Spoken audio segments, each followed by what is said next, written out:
కవులందరి మధ్య ఐక్యమత్యం ఉందా? వాదాలలాగా విడిపోయి విడివిడిగానే నడుస్తున్నారా, లేకపోతే కలిసి కొట్లాడుతున్నారా? రైట్. కవి సమూహపరచడమే తన బాధ్యత. కవి విడిపోయి ఒంటరిగా మనలేడు. కవి రాస్తున్నది తన కోసం కాదు, తన కుటుంబం గురించి కాదు.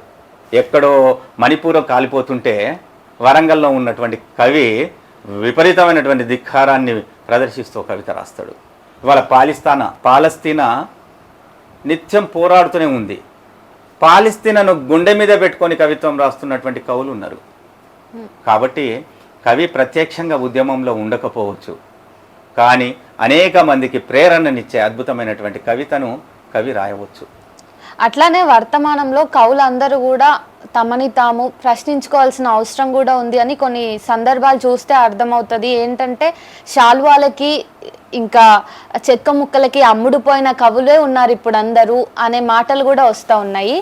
ఈ కవి సమ్మేళనాలు, అవార్డులు అమ్ముకోవడాలు, వీటిపైన మీరు ఏమంటారు?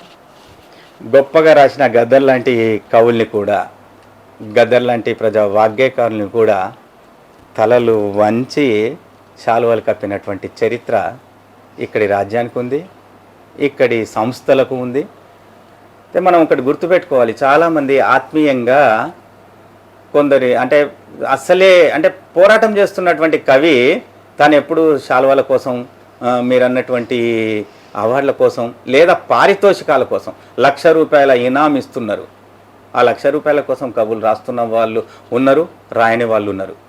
వాళ్ళు ఎటువైపు ఉన్నారో మనం అర్థం చేసుకోవాలి. అద్భుతమైనటువంటి తెలంగాణ జాతి గీతాన్ని రాసినటువంటి అందశ్రీ లాంటి వాళ్ళు కూడా ఇవాళ ఒకవైపు ఒక కవి ఒకవైపు నిలబడి మాట్లాడడమే చాలా తప్పు. నందిని సిద్ధారెడ్డి లాంటి వాళ్ళు, అందశ్రీ లాంటి వాళ్ళు, గోరటి వెంకన్న లాంటి వాళ్ళు అద్భుతమైనటువంటి వాగ్గేయకారులు కావచ్చు, కానీ ప్రభుత్వం వాళ్ళని బలవంతంగా తలవంచి పదవులు కట్టబెట్టి వాళ్ళ ద్వారా మాటలు లేకుండా, వాళ్ళ ద్వారా పోరాటాలు లేకుండా, వాళ్ళ ద్వారా ఒక చైతన్యవంతమైనటువంటి ఉద్యమ సోయి లేకుండా వాళ్ళ మెడలు వంచిన పరిస్థితులు మనం చూస్తూ ఉన్నాం. కానీ మళ్ళీ ఇంకో తరం పుట్టుకొనే వస్తూ ఉంటుంది. వాళ్ళు ఇదివరకు చెప్పినటువంటి పోరాట గేయాల్ని ఇప్పుడు పాడుతూ ఉద్యమాలు చేస్తున్నటువంటి అనేక మందిని మనం చూస్తాం. సామాజిక అద్భుతమైనటువంటి పల్లె పాటల్ని, ప్రకృతి పాటల్ని రాసినటువంటి గోరటి పాటల్ని ఇవాళ పాడుకొని కొత్త పిల్లలు కొత్త చైతన్యంతో వస్తున్న సందర్భం మనం చూస్తాం. కేంద్ర సాహిత్య అకాడమీ లాంటి అవార్డులు ఉన్నాయి, ప్రతిష్టాత్మకమైనవి. వీటిలో కూడా లాబింగ్ జరుగుతుంది అనే వాదనలు ఉన్నాయి. ఇప్పుడు అందరూ అరుంధతి రాయలు, మహాశ్వేతాదేవిలు కాలేరు.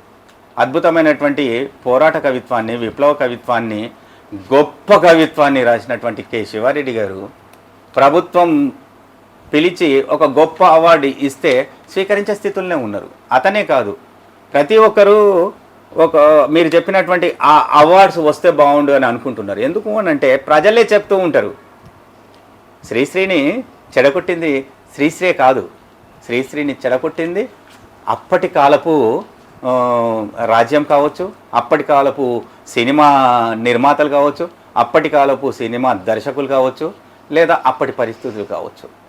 అలాగే కవుల్ని చెడగొడుతున్నటువంటి ఒక వాతావరణం ప్రత్యక్షంగా మనం చూడాల్సినటువంటి ఒక అవసరం ఉంది. ఒక పెద్ద ప్రభుత్వం గొప్పగా గౌరవించే ఒక పురస్కారం ఒక గొప్ప కవికి ఇస్తారు. ప్రజాకవి కాళోజీ లాంటి అతనికి కూడా పద్మవిభూషణ్ అనే ఒక పురస్కారాన్ని ఇచ్చారు. అది తీసుకోవచ్చా తీసుకోకూడదా అనేది ఇవాళకి కూడా కాస్త వివాదాస్పదంగానే ఉంది. అట్లా తీసుకున్నంత మాత్రాన తాన పోరాటం మాత్రం తగ్గించలేదు కదా. ఆ వేడి, ప్రజాకవి కాళోజీ గారి వేడి తగ్గలేదు, వారిలో ఉన్నటువంటి ఆ చేవ తగ్గలేదు.